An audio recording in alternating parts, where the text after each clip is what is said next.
إن الحمد لله نحمده ونستعينه ونستغفره ونعوذ بالله من شرور أنفسنا ومن سيئات أعمالنا. من يهده الله فلا مضل له ومن يضلله فلا هادي له، وأشهد أن لا إله إلا الله وحده لا شريك له، وأشهد أن محمدًا عبده ورسوله. يا أيها الذين آمنوا اتقوا الله حق تقاته ولا تموتن إلا وأنتم مسلمون.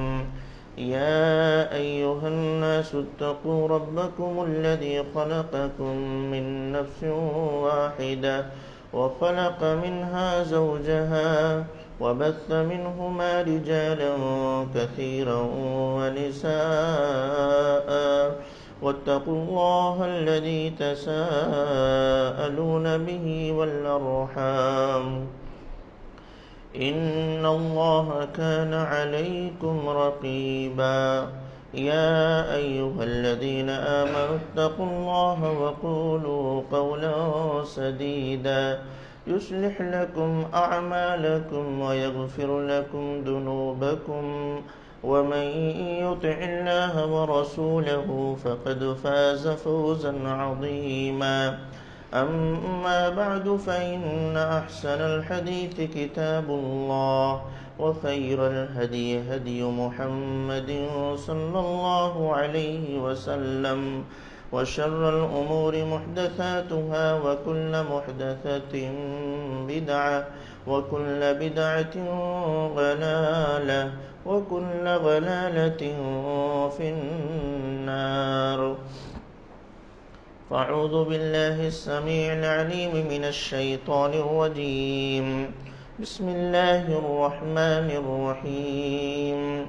قاف والقرآن المجيد بل عجبوا أن جاءهم منذر منهم فقال الكافرون هذا شيء عجيب، أإذا متنا وكنا ترابا ذلك رجع بعيد. قد علمنا ما تنقص الأرض منهم وعندنا كتاب حفيظ. بل كذبوا بالحق لما جاءهم فهم في أمر مريج. أفلم ينظروا إلى السماء فوقهم كيف بنيناها وزيناها وما لها من فروج. رب اشرح لي صدري ويسر لي أمري واحلل عقدة من لساني يفقهوا قولي. رب زدني علما رب زدني علما رب زدني علما. آمين.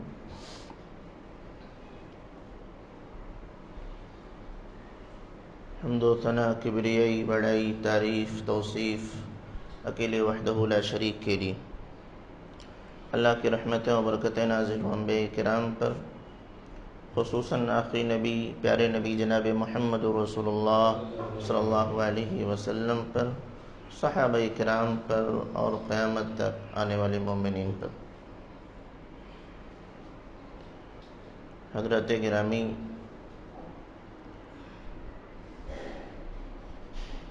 ہمیں اللہ کا شکر گزار ہونا چاہیے کہ اللہ رب العالمین نے مستقل طور پر اپنی عبادت کے لیے ایک جگہ فراہم کر دیا۔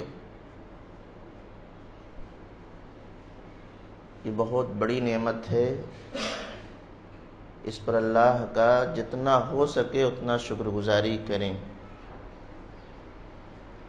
آج کے خطبہ کے لیے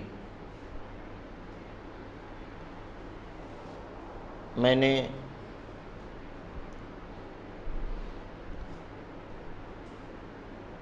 جو ٹاپک آپ کو بتایا ہے وہ ہے اپنی 5 انگلیوں کی حفاظت کیجیے۔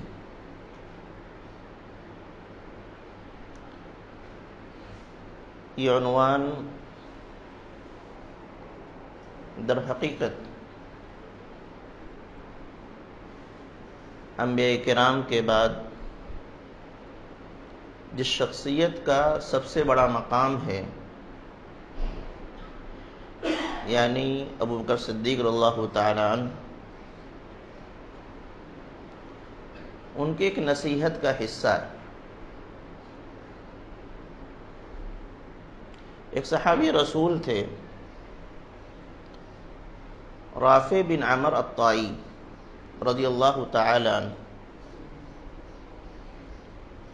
ان کا ماضی بہت تاریک تھا، اپنے زمانے کے بہت مشہور، آپ انہیں ڈاکو کہہ سکتے ہیں۔ ہر علاقے کا راستہ انہیں معلوم تھا۔ ایک جنگ تھی ذات السلاسل، جن لوگوں نے تاریخ اور سیرت کا مطالعہ کیا ہوگا یہ جنگ کا نام سے واقف ہوگا۔ اس جنگ کے اندر حضرت سعد بن ابی وقاص، حضرت عمر بن عاص اللہ تعالی عنہ قائد لشکر تھے، اور اس میں ابو بکر صدیق اللہ تعالی عنہ، عمر فاروق اللہ تعالی عنہ، ایسے ہی جلیل القدر صحابہ کرام بطور سپاہی شریک تھے۔ ایک مقام آیا کہ آگے کا راستہ معلوم نہیں پڑ رہا تھا،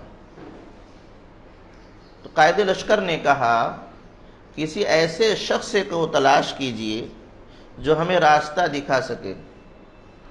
لوگوں نے کہا کہ رافع بن عمر الطائی سے بہتر کوئی نہیں ہو سکتا۔ کیوں؟ کیونکہ اپنے زمانے کے ایسے وہ تھے۔ بہرحال انہوں نے راستہ بتایا۔ ان کا خود اپنا بیان ہے کہ جب یہ جنگی مہم مکمل ہو گئی اور ہم لوگ جب واپس آئے تو میں نے حضرت ابوبکر صدیق اللہ تعالیٰ عنہ سے ایک بات کہی۔ وہ بات یہ تھی کہ اے فلاں، وہ چونکہ بٹن لگائے ہوئے، ان کے جو قبا پہنے تو اس میں بٹن تھی، بار بار اس کو کھولتے تھے بند کرتے تھے، تو کہا اے خلال والے، بٹن کو خلال کہتے ہیں، میں نے آپ کے اندر خیر دیکھا ہے، یعنی آپ کے اندر مجھے بہت ساری خیر کی باتیں دکھ رہی ہیں۔ میں سوچتا ہوں کہ آپ مجھے کچھ ایسی باتیں بتا دیں کہ جس پر عمل کر کے میں آپ جیسے لوگوں جیسا ہو جاؤں۔ ظاہر سے بات ہے ان کا جو ماضی میں نے تھا وہ میں نے آپ کے سامنے ذکر کیا کہ اپنے زمانے کے بہت ہی مشہور لوٹنے والے، ڈکیتی ڈالنے والے، چوری کرنے والے، لیکن اللہ نے ان کو ہدایت دی، رتبہ ان کو ملا، صحابی کا درجہ ان کو حاصل ہوا، اور وہ اب چاہتے ہیں کہ ابوبکر صدیق اللہ تعالی عنہ جیسے ہو جائیں، تو نصیحت طلب کر رہے ہیں۔ ابوبکر صدیق اللہ تعالی عنہ نے فرمایا اتحفظ اصابعک الخمس، کیا آپ اپنی 5 انگلیوں کی حفاظت کرتے ہیں؟ یہی ہے میرا ٹاپک آج کے خطبہ کے لیے، اپنے 5 انگلیوں کی حفاظت کیجیے۔ تو ان سے کہا اتحفظ اصابعک الخمس، کیا آپ اپنے 5 انگلیوں کی حفاظت کرتے ہیں؟ فرماتے ہیں حضرت رافع قلت نعم، میں نے کہا ہاں۔ فرمایا قال تشہد ان لا الہ الا اللہ وان محمدا عبدہ ورسولہ وتقیم الصلوات الخمس وتؤتی الزکاة ان کان بک وتحج البیت وتصوم رمضان، حفظت؟ انہوں نے 5 انگلیاں بتا دیں۔ یہ مشہور چیز ہے، کوئی نئی چیز نہیں ہے، انہی کو ہم ارکان خمسہ کہتے ہیں۔ کہا وہ 5 انگلیوں سے میری مراد کیا ہے؟ میری مراد یہ ہے کہ تم گواہی دو کہ اللہ کے علاوہ کوئی حقیقی معبود نہیں، اور اس بات کی بھی گواہی دو کہ اللہ کے نبی صلی اللہ علیہ وسلم، محمد صلی اللہ علیہ وسلم اللہ کے بندے بھی ہیں، اللہ کے رسول بھی ہیں، اور وَتُقِيمُ الصَّلَوَاتِ الْخَمْسَ، اور 5 وقت کی نماز کو قائم کرو، وَتُؤْتِيَ الزَّكَاةَ إِن كَانَ بِكَ، اور زکوٰۃ دو اگر تم اس کے مستحق ہو چکے ہو، یعنی صاحب استطاعت ہو چکے ہو، زکوٰۃ تم پر فرض ہے، تو اس کی ادائیگی کرو، وَتَحُجُّ الْبَيْتَ استطاعت ہے تو بیت اللہ کا حج کرو، وَتَصُومَ رَمَضَانَ رمضان کا مہینہ ملے تو روزہ رکھو، یہی ہے 5۔ حفظتا یاد کیا؟ قلت نعم فرماتے کہ ہاں اسے تو میں نے یاد کر لیا۔ فرمایا اسی کی حفاظت کرنا ہے، اصابعک الخمسہ یہی ہیں، یہی 5 چیزوں کی حفاظت کیجیے۔ ذرا غور کیجیے گا، ان کا سوال کیا تھا؟ مجھے کچھ ایسی چیزیں بتائیے کہ جس پر عمل کر کے میں آپ جیسے لوگوں کی طرح ہو جاؤں۔ اس طرح انہوں نے سب سے پہلی چیز بتائی کہ 5 انگلیوں کی حفاظت کیجیے۔ اب آپ دیکھیں جس وقت وہ نصیحت کر رہے تھے وہ میدان جنگ تھا۔ ایک سپاہی کے لیے یہ 5 انگلیوں کی کتنی حیثیت ہے؟ یہ انگلیاں کٹ جائے وہ تلوار نہیں اٹھا سکتا ہے، کوئی وہ ہتھیار نہیں اٹھا سکتا۔ اگر یہ ہاتھ ہے انگلیاں ہی نہیں ہیں تو پھر وہ کوئی کام نہیں کر سکتا، وہ میدان جہاد میں کام نہیں آ سکتا ہے۔ اس لیے وہاں پر اس پس منظر میں انہوں نے سمجھایا ہے کہ 5 چیزیں دین کی ایسی ہیں کہ اگر انہیں کٹ جائیں، ان پر آپ عمل نہیں کرتے تو آپ کا دین ویسے ہی ہے جیسے کسی شخص کا ہاتھ ہے بغیر انگلیوں کا، لولا جس سے کوئی کام نہیں کیا جا سکتا۔ ویسے ہی اگر کوئی شخص ان 5 چیزوں کی حفاظت نہیں کرتا ہے تو اس کا دین بھی ایسے ہی لولا لنگڑا ہو جائے گا۔ نبی جناب محمد رسول اللہ صلی اللہ علیہ وسلم نے اسی بات کو سمجھایا ارکان 5 کے اعتبار سے۔ بنی الاسلام علی 5 شہادت اللہ الہ الا اللہ، کہ بنیاد اسلام کی جو بنیاد ہے وہ 5 پلر پر قائم ہے۔ اور آپ جانتے ہیں حج کے ماحول میں جو لوگ عمارت بناتے ہیں ان سے پوچھئے، جس کی عمارت بنتی ہے اس سے پوچھئے کہ ایک پلر کی ویلو کتنی ہوا کرتی ہے، کہ فلاں پلر اگر تھوڑا سا کھسکا دیا جائے تو بلڈنگ پہ یہ اثر پڑ سکتا ہے، ایک کمزور ہو جائے اس میں دراڑ پڑ جائے تو بلڈنگ پر یہ اثر پڑ سکتا ہے۔ تو اس کو دوسرے طریقے سے اللہ کے نبی صلی اللہ علیہ وسلم نے سمجھایا تھا کہ عمارت کی پلر کے معنی ہی ہے 5 چیز، اور اسی کو ابوبکر صدیق اللہ تعالی عنہ نے 5 انگلیوں کے اعتبار سے سمجھا دیا۔ سوال ہے کیا ہم اس کی حفاظت کرتے ہیں؟ کیا ہم اس کو تسلیم کرتے ہیں؟ اس کو ذرا سا سمجھنے کی ضرورت۔ کہا گیا تشہد ان لا الہ الا اللہ، آپ گواہی دیجئے کہ اللہ کے علاوہ کوئی حقیقی معبود نہیں۔ ترجمہ بڑا آسان ہے، کسی ترجمہ کر دیں گے، لیکن جب عملی میدان میں ہم آتے ہیں اس میں ہم یہ پاتے ہیں کہ حقیقی معبود لوگ اللہ کو نہ مان کر کے اللہ کے ساتھ کسی اور کو بھی مانتے ہیں۔ ماننے کا اصل مطلب یہ ہوتا ہے کہ اگر آپ نے یہ کہا کہ اللہ کے علاوہ کوئی حقیقی معبود نہیں تو پھر عبادت کے جتنے بھی کام ہیں وہ صرف اللہ رب العالمین کے لیے ہونے چاہیے، کسی اور کے لیے نہیں ہونا چاہیے۔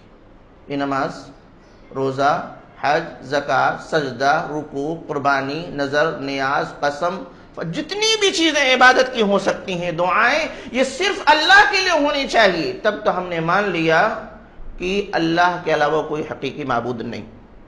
لیکن عملی طور پر انہی کاموں کو یا ان میں سے بعض کام کو ہم اللہ کے لیے بھی کر رہے ہیں اور اللہ کے علاوہ دوسرے لوگوں کے لیے بھی کر رہے ہیں۔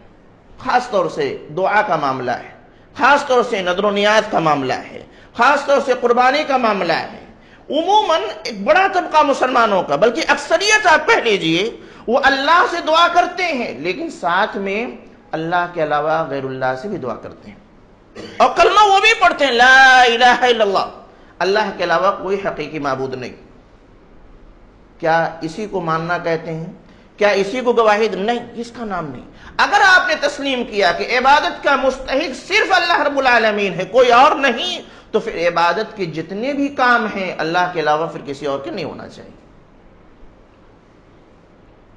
ایک بڑا طبقہ اس میں گمراہی کا شکار ہے۔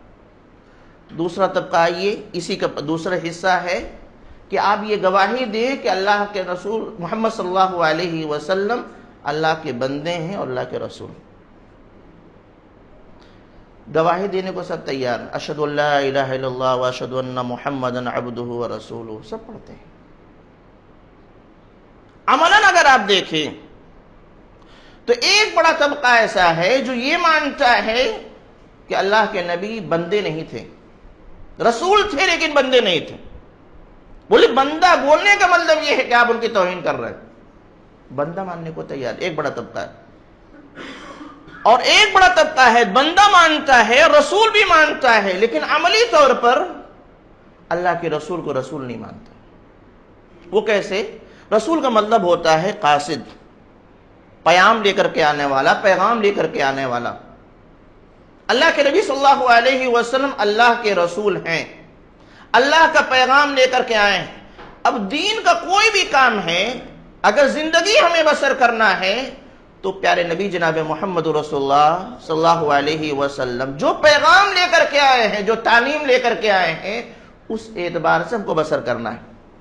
اب نبی کی بات آ گئی, حدیث آ گئی, نبی کا پیغام آ گیا, تو اب اللہ کے نبی کے پیغام اور تعلیم کو چھوڑ کر کے کسی اور کی بات نہیں مانی جائے گی. چاہے کتنے ہی بڑے عالم دین ہوں, ائمہ اعظام ہوں, محدثین ہوں, یا پھر ہمارے باپ دادا ہوں, ہمارے خاندان کے لوگ ہوں, ہمارے سماج ہو. عموماً لوگ پیارے نبی صلی اللہ علیہ وسلم کی تعلیم کو کیوں ٹھکرا دیتے ہیں؟ مانتے ہیں کہ اللہ کے نبی محمد صلی اللہ علیہ وسلم اللہ کے بندے اور رسول ہیں, لا الہ الا اللہ محمد رسول اللہ پڑھتے ہیں, لیکن عملاً آپ دیکھیے کہ نبی کی حدیث آ گئی لیکن ہم اس کے خلاف جائیں. کیوں؟ اس لیے کہ ہمارے امام نے بات کہی ہے. نبی کی حدیث آ گئی لیکن ہم اس پر عمل نہیں کریں گے. کیوں؟ کیونکہ ہمارے علماء نے یہ بات کہی ہے. نبی کی حدیث آ گئی لیکن ہم اس پر نہیں عمل کریں گے, جو ہمارے پیر صاحب بولے ان پر ہم عمل کریں گے. نبی کی حدیث آ گئی لیکن ہم اس پر عمل نہیں کریں. کیوں؟ اس وجہ سے کہ ہم کو عمل کرنا ہے جو ہمارے خاندان کی پرمپرا چلی آ رہی ہے. نبی کی حدیث آ گئی لیکن ہم اس پر عمل نہیں کریں. کیوں؟ کیونکہ ہمارے سماج میں ایسا نہیں ہے, ہمارے سماج کی تعلیم کچھ اور ہے. اگر اس طریقے سے ہم اپنی انگلیوں کی حفاظت کریں کہ انگلیاں محفوظ تو ہیں لیکن جگہ جگہ سے کٹی پھٹی ہیں, اس میں زخم لگا ہوا ہے, ٹوٹی پھوٹی ہیں, یاد رکھیے وہ انگلیاں کام کی نہیں ہیں. انگلیاں کام کی اس وقت ہیں جو محفوظ ہوں. حفاظت کا مطلب اس میں داغ نہ لگنے پائے. جب اس کو توڑ دیں گے, کاٹ دیں گے, زخمی کر دیں گے, یہ انگلیاں ہمارے کام کے نہیں رہیں گی. یہ پہلی انگلی کی بات کر رہا ہوں. مسلمان کس اعتبار سے اپنے آپ کو مضبوط بنائے؟ مختلف چیزیں لوگ اپناتے اپنائیے, لیکن سب سے پہلے اپنے عقیدے کی پہلی انگلی کی حفاظت کیجیے, جس کے بغیر ہم کہیں کامیاب نہیں ہو سکتے. کتنا بھی لوگ ہم کو دوسرا راستہ, ترقی کا راستہ دکھائیں, لیکن اگر یہ چیز مضبوط نہیں ہے میرے بھائیوں, میرے عزیزوں, ہم کبھی کامیاب نہیں ہو سکتے. دوسری انگلی کی طرف آئیے. وَتُقِيمُ الصَّلَوَاتِ الْخَمْسِ. ابو بکر صدیق اللہ تعالیٰ عنہ نے نصیحت کی کہ 5 وقت کی نماز کو قائم کریں. نماز کا قیام کا مطلب کیا ہے؟ نماز کا قیام کا مطلب یہ ہے کہ نماز کو خالص اللہ کے لیے پڑھی جائے. دوسری شرط ہے نماز کے قائم کرنے کا کہ نماز کو پیارے نبی جناب محمد رسول اللہ صلی اللہ علیہ وسلم کے طریقے کے مطابق جیسے آپ نے بتایا اس طریقے سے پڑھا جائے. رکوع جیسے پیارے نبی نے کرایا ویسے ہی رکوع کیا جائے, سجدہ ویسے کیا جائے, ہاتھ ویسے باندھا جائے, قیام ویسے ہی کیا جائے, کتنی رکعت جتنا پیارے نبی نے بتایا ہے کیا پڑھا جائے جو پیارے نبی صلی اللہ علیہ وسلم نے بتایا. اگر یہ 2 چیزیں پائی جاتی ہیں, ایک یہ کہ نبی صلی اللہ علیہ اللہ رب العالمین کے لیے ہو, دوسرا یہ کہ جو ہے اللہ کے نبی کے طریقے کے مطابق ہو, اور تیسری بات یہ کہ نماز کو اس کے وقت پہ پڑھا جائے, تو ہو جائے گا نماز کا قائم کرنا. اور اگر ایسا ہے کہ نماز کو ہم اللہ کے لیے پڑھ رہے ہیں, نماز کو پیارے نبی کے طریقے کے مطابق پڑھ رہے ہیں, لیکن نماز کو اس کے وقت پہ نہیں پڑھ رہے ہیں, تو اس کو نماز کو قائم کرنا نہیں کہا جائے گا. نماز پڑھی گئی ہے بس. اور قرآن کریم میں آپ دیکھ لی جگہ جگہ اقیموا الصلاۃ وآتوا الزکاۃ, اقیموا الصلاۃ وآتوا الزکاۃ, اقیموا الصلاۃ وآتوا الزکاۃ. نماز کو قائم کرنے کا حکم دیا گیا ہے, اور نماز کا قیام وقت پر ہونا چاہیے. اس میں آپ دیکھیے کہ اکثر مسلمانوں کی اکثریت غفلت کا شکار ہے. ایک بڑا طبقہ ایسا ہے جو نماز کو پیارے نبی صلی اللہ علیہ وسلم کے طریقے کے مطابق نہیں پڑھ رہی. ہمارے مسلک میں ایسا ہے ہم پڑھ رہے ہیں، ہمارے عالم صاحب نے ایسا بتایا ہم پڑھ رہے ہیں، ہمارے ابا ایسا کر دیا اس لیے ہم کر رہے ہیں۔ اور ایک بڑا طبقہ، اس سے بھی بڑا طبقہ ایسا ہے کہ نماز کو اس کے وقت میں نہیں پڑھ رہا ہے۔ فجر کو عموماً ظہر میں پڑھتا ہے یا پڑھتا ہی نہیں۔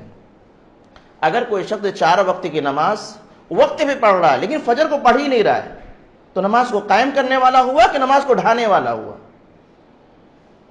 مسلمانوں، ہم اس چیز کو لے کر تھوڑا فکر مندی کا ہمیں مظاہرہ کرنا چاہیے۔ سب کام چھوٹ جائے لیکن یہ کام نہ چھوٹے۔ اور جب آپ تاریخ پڑھیں گے، صحابہ اکرام کی تاریخ پڑھیں گے، سیرت کا مطالعہ کریں گے، کس طریقے سے نماز کے قیام کی تلقین کی جاتی تھی اور عمل کیا جاتا تھا۔ کہ میدان جنگ میں بھی وقت ہوا سب بندی، آدھے لوگ مقابلے میں، آدھے لوگ سب بندی ہو جاتے ہیں۔ آخر اتنی اس کی اہمیت کیا تھی کہ تھوڑا سا انتظار کیوں نہیں کیا گیا کہ جنگ ختم ہو جائے اس کے بعد پڑھ لیتے؟ نہیں، وقت ہوا ہے اس لیے پڑھنا شروع کر دیا گیا۔ تو میرے بھائیو، میرے عزیزو، یہ نصیحت تھی ابو بکر صدیق رضی اللہ تعالیٰ عنہ کی اس بھائی کے لیے جس کا کہنا تھا کہ کچھ ایسی چیزیں بتا دیجئے جس سے میں آپ جیسے لوگوں کی طرح سے ہو جاؤں۔ تو پہلے کہا کہ 5 انگلیوں کی حفاظت کیجیے۔ آگے جو نصیحت کی ہے 2 جملے میں بات کر ختم کروں گا۔ اگلی نصیحت اس میں یہ جوڑ دی کہ دیکھو، کبھی 2 آدمی کے درمیان بھی تم کو امیر بنایا جائے نا تو مت بننا۔ 2 آدمی کے درمیان امیر بنایا جائے تو مت بننا، بہت خطرناک معاملہ ہے، بہت بڑی امانت ہے۔ اور یہ آگے فرمایا کہ اگر کوئی امیر بنا دیا گیا اور جس پر بھی اس کی عمارت قائم ہے، چند لوگوں پر ہے، ان میں سے ایک دوسرے پر ظلم کر رہا ہے اور یہ امیر صاحب روکنے کی کوشش نہیں کر رہے ہیں، تو اللہ اس امیر سے انتقام لے لے گا۔ اور کوئی شخص کسی پر ظلم کر رہا ہے اور سامنے والا مجبور ہے کہ اپنا حق حاصل نہیں کر پا رہا ہے، تو اس کی جانب سے اللہ رب العالمین اس سے بدلہ لینے کو تیار ہے۔ الہ العالمین کے نصر عمل کی توفیق دے، ہمیں کتاب و سنت کے مطابق عمل کرنے والا بنا۔ الہ العالمین ہمیں دین کی حفاظت کرنے والا، دین پر عمل کرنے والا بنا، ارکان 5 کی حفاظت کرنے والا۔ الہ العالمین جس طریقے سے ہم اپنی صحت کے لیے فکر مند ہیں، اسی طریقے سے اپنے دین کے لیے بھی ہمیں فکر مند ہونے کی توفیق عطا فرما۔ ہمارے اعلیٰ اولاد میں برکت نصیب فرما، سب کو نیک و صالح بنا۔ الہ العالمین جو مقروض ہیں قرض کی ادائیگی فرما، جو مریض ہیں ان کو شفائے کاملہ عاجلہ نصیب فرما۔ الہ العالمین امن، چین، سکون، محبت عام فرما، ظلم کا خاتمہ فرما، نہ ہم کسی پر ظلم کریں نہ کوئی ہم پر ظلم کرے۔ الہ العالمین ہم تمام کو گناہوں سے بچا، ہماری مساجد کو آباد فرما، آمین تقبل یا رب العالمین۔